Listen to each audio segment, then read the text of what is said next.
We're gonna be testing out this Thompson's waterproofing on the side of this rough cut lumber shed, and we're gonna be seeing how it works with a hand pump. A typical garden pump, this is about 10 bucks. It should save you a lot of time. I'm Steven with Break Free Homestead. I would appreciate it if you would go down below, hit that like and subscribe button. It helps us out. We make new content every Friday, and we would love to have you join us on our journey. When we stained the shed, we used the flood sealant, and it just took a long time to brush it all in, so we'll see if this can save us a lot of time. Supposedly this 1 gallon will only cover 100 square foot, so we're gonna test it out and see how far it goes. So just make sure you shake up the product good, and you're not gonna mix it at all. You're just gonna pour it straight in. If I can get it open.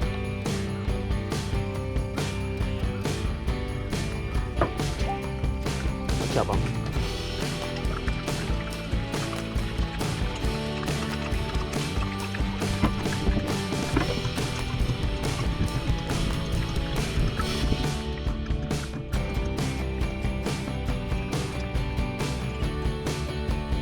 Done? Thanks for the help, though.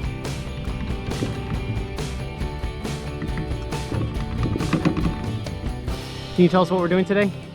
Paint. What are we painting? White. White. What are we painting? The shed? The goat shed? Yeah. All right, just a little helper. All right, for the most part, you want to get all the dirt and debris off of this.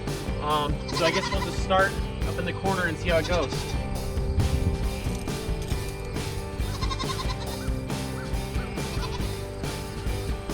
Good job, Mom.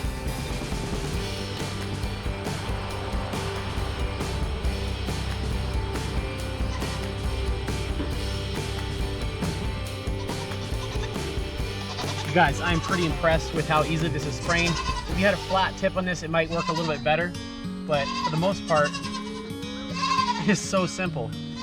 Spraying right on, no issue. This beats hand painting it for sure. Man, what did that take? A couple minutes? It's probably not gonna be perfect because it is just a little, hand pump sprayer, but little one's down here finishing off. Brewer was dirty anyway, so I'm not really too worried about it.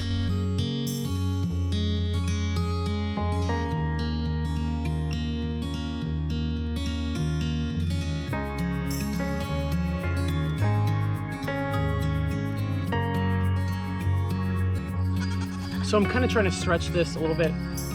For the rough cut, it says it takes like double to waterproof. So we're just going rough right now, and we'll let it dry and we'll do a water test. I'm sure we kind of do that on the back of the can. We'll get this whole thing coated hopefully with this 1 gallon, and then we'll test it out. If we need to add more later, we can. It's too easy, simple as spraying.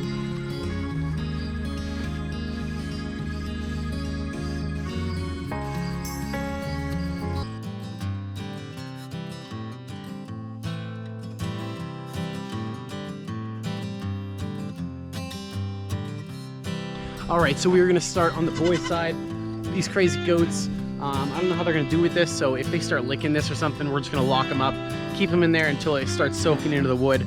That way, they're not getting sick eating chemicals. So these guys are way too curious, so they might be getting locked up.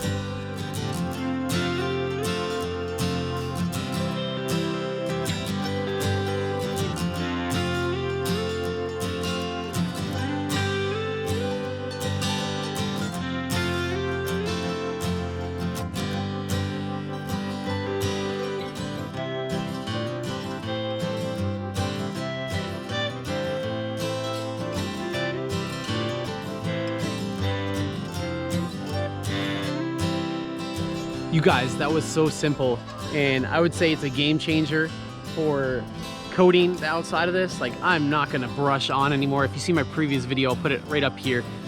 That took so much time. This was so quick and so easy with that pump sprayer. Just remember, make sure you wash your sprayer out good, or else it's gonna get real clogged up and you're probably not gonna be able to use it again, and then it is just trash. So in about 24 hours, what we will do is come over here and do a splash test, sprinkle some water on the side of here and see if it penetrates. If it doesn't, which I'm assuming it won't, then it is all good to go. And then periodically, next year you could come over, do a splash test again on it, see if the water soaks in. If it does, add another coating to it, which would be super easy. You know, it's gonna be even less than the time before. This kid's trying to spray me over here. Why are you trying to spray me? Hopefully this helped you out and gave you a little bit better idea on how you wanted to coat the exterior of your shed or wood or whatever. You can use this on brick and patio, I guess, concrete. That's not what we're doing today. We're just doing the rough cut wood, but it worked awesome and I would definitely recommend it. If you would, just drop down below, consider joining us, hit that subscribe button. We create new content every Friday.